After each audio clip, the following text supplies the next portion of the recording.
列位诸公，大名鼎鼎的国宝长信宫灯现在已经到北京了，只是他这次待的时间很短，仅限于18号到26号这几天，等过完下个周末他就要回河北了。如果错过了他也没关系，现场除了长信宫灯之外，还有大批华丽的汉代文物以及珍贵的北齐壁画，看点还是不少的。具体的展出地点是中国美术馆的5楼，展览的名字叫做世文幻彩河北古代艺术珍品展。接下来你将看到全网关于本次展览的最详细的解析视频。既然这次主打汉代文物，那我当然要穿西汉屈居加东汉介泽了。这种搭配思路是当代人的汉服穿搭方式，并不构成历史复原建议，各位务必留意一下。大家好，我是徐工，记得点赞、收藏、加关注，下次旅行不迷路啊！我目前在的是中国美术馆啊，待会儿咱们就来一起进去看一看长信宫灯以及相关的展。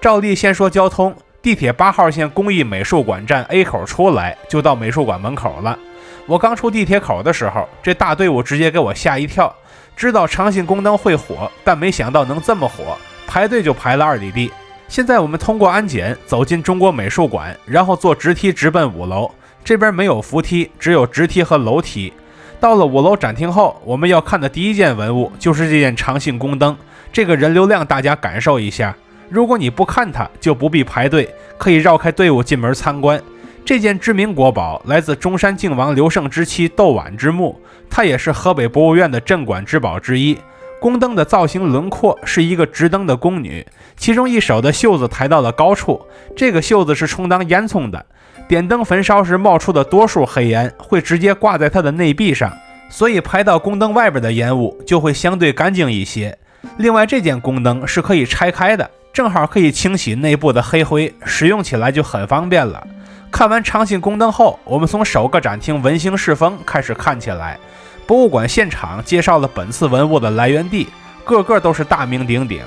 现场代表新石器文化的文物是慈山文化石磨盘，这是用砂石打磨而成的磨盘，作用是给谷物脱粒，属于是农业生产工具，说明当时是先有了成规模的农业，才会有此类的农具出现。后面是一大组车马配件，第一件是战国错金银铜车位，车位大家都清楚，就是安装在车轴最外侧的配件，位置如图。但这个材质很让人费解，错金银铜是个什么材料呢？其实就是在铜件上做出凹槽，再把金银丝打进去，打成花纹，合到一起就称为错金银铜了。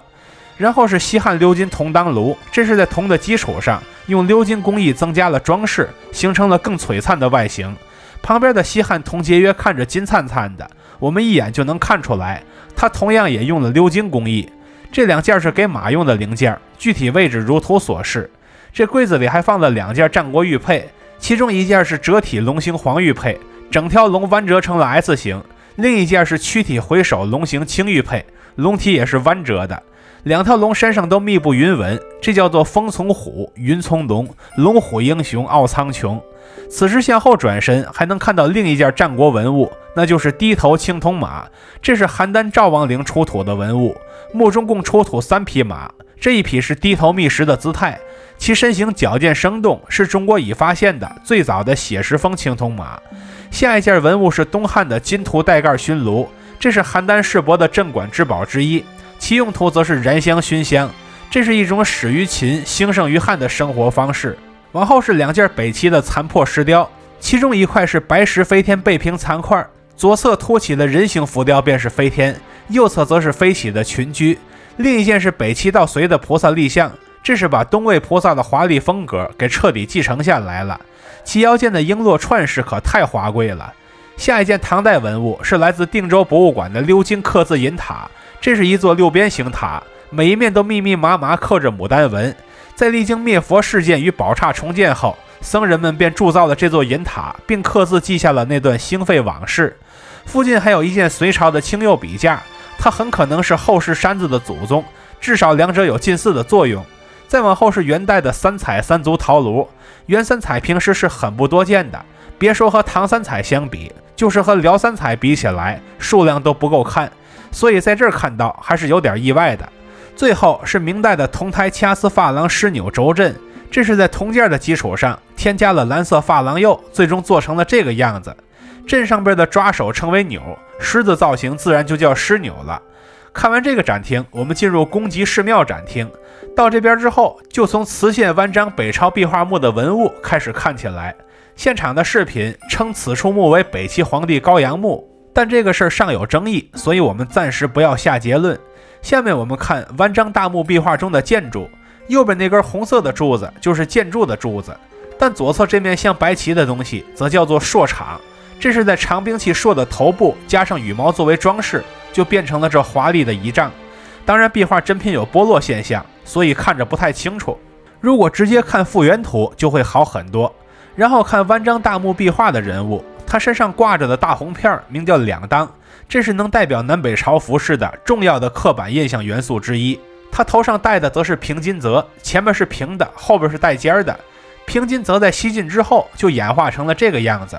我头上戴的介则和平金则都属于金则，但我这件是给文官戴的，他那件则是给武将戴的。此类壁画中出现过的风帽，则是代表南北朝服饰的另一种刻板印象。一看到这个帽子，就很容易想起南北朝来。而现场的风帽陶俑看起来比壁画更清晰，这两件也都是北齐的。后一组仪仗人物壁画中出现了在重大仪典中所出现的类似节的仪仗用具。现场的几个人头上戴着龙冠，里边也包着介则，展牌说是平金则，但我感觉更像我这款介则。下面是弯章大墓壁画中的神兽朱雀，它的爪子很锐利，翎毛也很长，其动作很有张力，就像是在云中飞奔一般。这可能是中国古代比较早期的朱雀艺术形象了。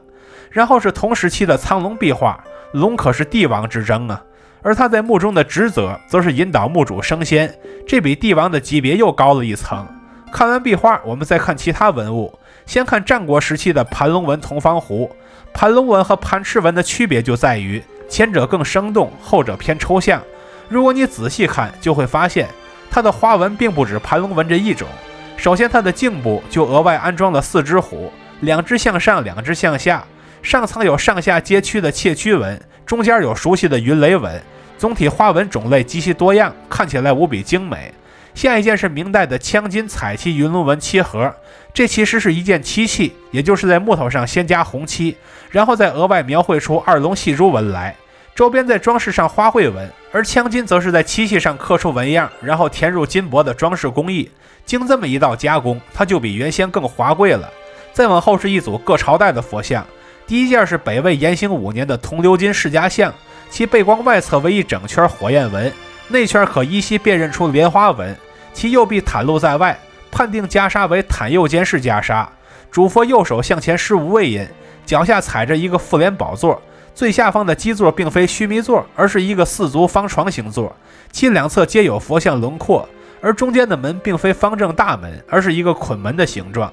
下一件是隋大业2年的铜鎏金释迦多宝佛造像，上方是《法华经》中记载的2佛并坐场面，两侧本该斜视2弟子4菩萨，但明显右边缺了一个弟子。下方的4足方床形座下照例出现了熟悉的捆门，正中间则是一个托举博山炉的化生童子。然后是北魏的铜鎏金释迦像，其双手与腿上结禅定印，头上并非罗发，而是普通的发髻，和我们刻板印象中的佛大有不同。下面有一个单独的展柜，灯光很差，我们挑几件简单看看。其中相对华丽的带钩是这件战国的错银镶嵌绿松石铜带钩，其外形是熟悉的弓形，左侧能看到很多小小的绿松石被镶嵌在了上面，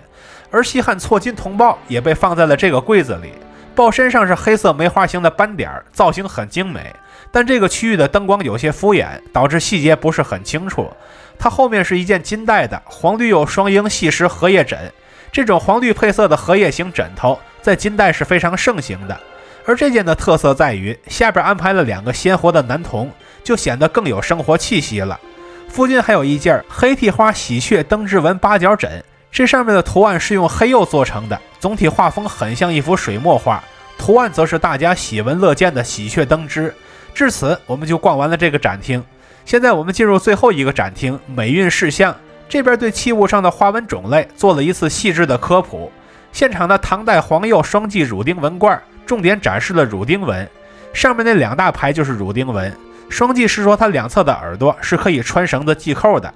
它旁边的洛绳纹铜壶则重点展示了洛绳纹，它是由陶纹发展出的一种纹饰，外形则是绳子的形状。下面展示的是动物纹，先看一件商代饕餮纹铜鼎，这是来自河北博物院的文物。它外侧的纹路是商代常见的饕餮纹，又称兽面纹，是兽类面部抽象化后的样子。如果仔细看内壁，还能发现内部有2列铭文，字体则大小不一。然后是元代的白地黑花龙凤纹冠，这上面的龙凤纹也被归入动物纹的行列了，因为龙凤这类的纹饰也是基于现实中的动物所演绎出来的。它附近再次展出了弯章壁画墓中的神兽，为什么它们被挪到了这屋呢？仔细看，这边的神兽嘴里衔着红色卷叶忍冬，这个造型在金代的瓷枕中得到了还原。那上面的图案是口衔芦草的大雁，其设计思路与前者是一脉相承的。当然后世也有纯植物纹，比如金代的缠枝栀子花纹梅瓶就密密麻麻地铺满了栀子花枝，仅顶端有一圈菊瓣纹。后面宋代的葵花形缠枝牡丹纹铜镜就兼用了2种花纹，其外轮廓是葵花，内部则是密闭的牡丹纹，造型精致且细节满满。同时植物纹可以有更多的应用场景，比如元代的白地黑花李白观瀑图长方形枕中，李白2人和左边的瀑布一共也没占多大的空间，其余满坑满谷的反而铺满了植物的写实影像。最后介绍的是文字纹，对应文物是元代白底黑花山坡里阳长方形枕，这是来自磁州窑博物馆的文物，上面的文字是元代陈草庵的山坡里阳散曲，也就是唐诗宋词元曲中的元曲。附近还有一台壁挂电视，在全面介绍磁州窑的前世今生。展厅的对面是各种彩色瓷器，我们重点看刚才没看到的颜色，其中的唐代白釉褐彩盖罐就是一个陌生的颜色，它是在白釉瓷器的基础上额外用酱釉的颜色绘制的一些宝葫芦的形状，这是来自邢窑博物馆的珍贵瓷器，在我过往的看展图中都是非常少见的。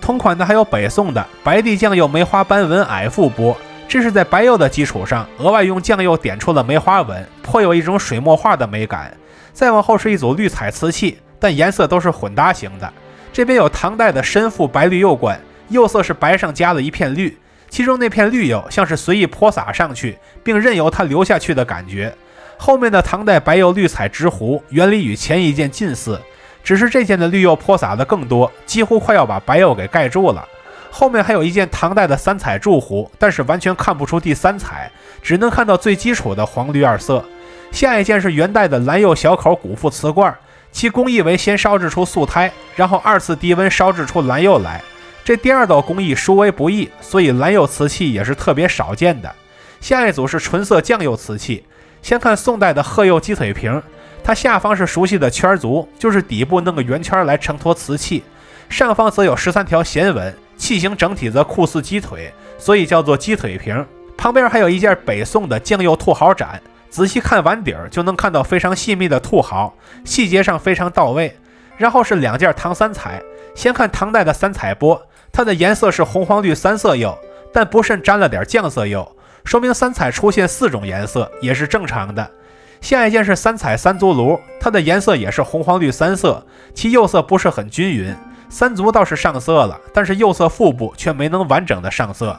最后是一件北宋的黑釉凸线纹双耳冠，它这个双耳是可以拴成滴漏的，也兼有装饰的功能。外侧除了一整层黑釉之外，还有很多竖线作为装饰。